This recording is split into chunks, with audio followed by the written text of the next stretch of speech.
principalment, com som oriündos de Breda, evidentment fèiem olles i cassoles, i després algunes peces que estaven fora del repertori. Pensa que en aquella època a casa tenia 5 torns, 5 persones que feien cassoles i olles, però resulta que era tant l'èxit que va tenir tot això que va quedar desbordat, no hi havia prou personal, eren 10 en aquella època.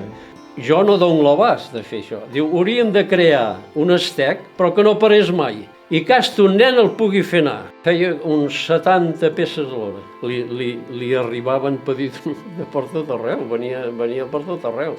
2 coses molt importants que el meu avi em va ensenyar. Primer, a fer un forn, perquè aquest forn és fet del meu avi. A ell es feia els rajols, i cada vegada el rajol era més curt, fins que plovia.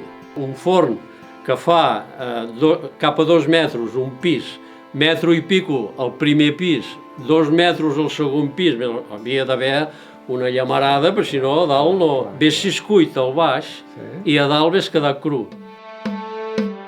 Després jo feia ceràmica ja artística i ja, diríem, una mica d'escultura també amb gres d'alta, amb colors que me'ls havia de fabricar jo.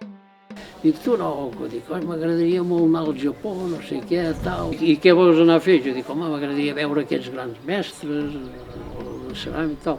Diu, jo et faré d'intèrpret. I els esmalts, després sí, me'ls vaig haver de fer jo. Com jo, al Japó ja havia, els grans mestres em varen dir les fórmules, els sistemes i tot, jo vaig utilitzar totes aquelles fórmules per fer gres. I després feia uns plats i unes cassoles de gres que, bueno,